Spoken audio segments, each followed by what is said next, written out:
जय श्री कृष्ण भक्तों। पुत्रदा एकादशी का महात्मा। आप सबको पुत्रदा एकादशी की बहुत बहुत बधाई। धर्मराज युधिष्ठिर बोले कि हे भगवान, अब आप मुझे श्रवण मास के शुक्ल पक्ष की एकादशी की कथा सुनाइए। इस एकादशी का क्या नाम है तथा इसकी विधि क्या है। श्री मधुसूदन बोले कि हे राजन, अब आप शांति पूर्वक श्रवण मास के शुक्ल पक्ष की एकादशी की कथा सुनिए। इस कथा के श्रवण मात्र से ही वाजपेयी युग का फल मिलता है। द्वापर युग के प्रारंभ में महिष्मति नाम की नगरी थी। उस नगरी में महाजित नाम का एक राजा राज्य करता था। वह पुत्रहीन था, इसलिए वह सदैव दुखी रहता था। उसे वह राज्य कष्टदायक प्रतीत होता था, क्योंकि पुत्र के बिना इस लोक में और परलोक में दोनों में सुख नहीं है। राजा ने पुत्र प्राप्ति की बहुत यत्न किया, परंतु वह निष्फल ही रहा। जब वह राजा वृद्ध होने लगा तो उसकी चिंता भी बहुत बढ़ने लगी। एक दिन उसने प्रजा को संबोधन करके कहा कि ना तो मैंने अपने जीवन में पाप किया है और ना अन्यायपूर्वक प्रजा से धन ही एकत्रित किया है, ना मैंने कभी देवता और ब्राह्मणों को धन छीना है और ना किसी की धरोहर ही मारी है। मैंने प्रजा को सदैव पुत्र की तरह पाला है, कभी किसी से राग द्वेष नहीं किया, सबको समान माना। इस प्रकार धर्मयुक्त राज करने पर भी मैं इस समय महान दुख भोग रहा हूँ। सो क्या कारण है, मेरी कुछ समझ में नहीं आ रहा। राजा महिजीत की इस बात को विचारने के लिए मंत्री आदि वन को गए। वहां वन में जाकर उन्होंने बड़े बड़े ऋषि मुनियों के दर्शन किए। उस स्थान पर वयोवृद्ध और धर्म के ज्ञाता महर्षि लोमेश के पास गए। उन सब ने जाकर उन महर्षि को यथा योग्य प्रणाम किया और उनके सम्मुख बैठ गए। उनके दर्शन से सबको बड़ी प्रसन्नता हुई और उनकी विनय करने लगे कि हे देव, हमारे अहोभाग्य हैं कि हमने आपके दर्शन करे। इस पर लोमेश ऋषि बोले कि हे मंत्रीगण, आप लोगों की विनय और आपके सद्व्यवहार से मैं अत्यंत प्रसन्न हूँ।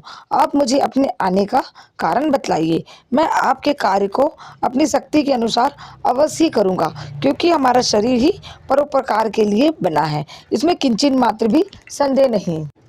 लोमेश ऋषि के ऐसे वचन सुनकर मंत्री बोले कि हे महर्षि, आप हमारी समस्त बातों को जानने में ब्रह्मा से भी अधिक हैं, अतः आप हमारे संदेह को दूर कीजिए।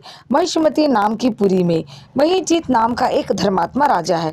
वह प्रजा का पुत्र की तरह धर्मानुसार पालन करता है, परंतु फिर भी पुत्रहीन है। इससे वह अत्यंत दुखी रहता है। हम लोग उस राजा की प्रजा हैं, हम भी उसके दुख से दुखी हैं, क्योंकि प्रजा का यह कर्तव्य है कि राजा के सुख में सुखी माने और दुख में दुखी माने। हमको उसके पुत्रहीन होने का अभी तक कारण प्रतीत नहीं हुआ, इससे हम आपके पास आए हैं। जब से हमने आपके दर्शन कर रहे हैं, हमको पूर्ण रूप से विश्वास हो गया है कि हमारा कष्ट अवश्य दूर हो जाएगा, क्योंकि महान पुरुषों के दर्शन मात्र से ही प्रत्येक कार्य की सिद्धि हो जाती है। अतः अब आप हमको राजा के पुत्र होने का उपाय बतलाइए। इस पर लोमेश ऋषि ने एक क्षण के लिए नेत्र बंद किए और राजा के पूर्व जन्मों का विचार करने लगे। वह विचार करके बोले कि हे श्रेष्ठ पुरुषों, यह राजा पिछले जन्म में अत्यंत निर्लज तथा पूरे कर्म किया करता था। वह एक गांव से दूसरे गांव में घूमा करता था। एक बार ज्येष्ठ मास के शुक्ल पक्ष की एकादशी को 2 दिन से भूखा था। दोपहर के समय एक जलाशय पर जल पीने गया। उस स्थान पर एक उसी समय ब्याही हुई गाय जल पी रही थी।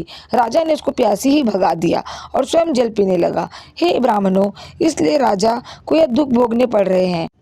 एकादशी के दिन भूखा रहने से उनको राजा होना पड़ा और प्यासी गौ को हटाने से पुत्र वियोग का दुख भोगना पड़ रहा है। इस पर सब लोग बोले कि हे महर्षि, शास्त्रों में ऐसा लिखा है कि पुण्य से पाप नष्ट हो जाते हैं, इसलिए कृपा करके आप राजा के पूर्व जन्म के पाप नष्ट होने का उपाय बतलाइए, क्योंकि उस पाप के क्षय होने से पुत्र रत्न की उत्पत्ति होगी। ब्राह्मणों के ऐसा वचनों को सुनकर लोमेश ऋषि बोले कि हे ब्राह्मणों, यदि श्रवण मास के शुक्ल पक्ष की पुत्रदा एकादशी का तुम सब लोग व्रत करो और रात्रि को जागरण करो और उस व्रत का फल राजा को प्रदान करो, तो तुम्हारे राजा के पुत्र पैदा होगा।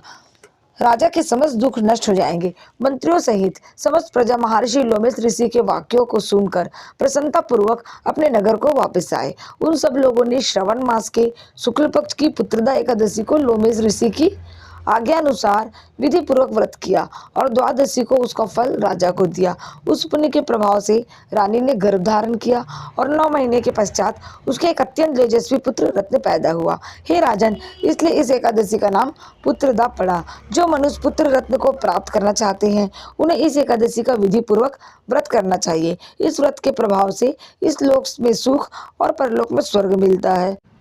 बोलो वृंदावन बिहारी लाल की जय। एकादशी माता की जय।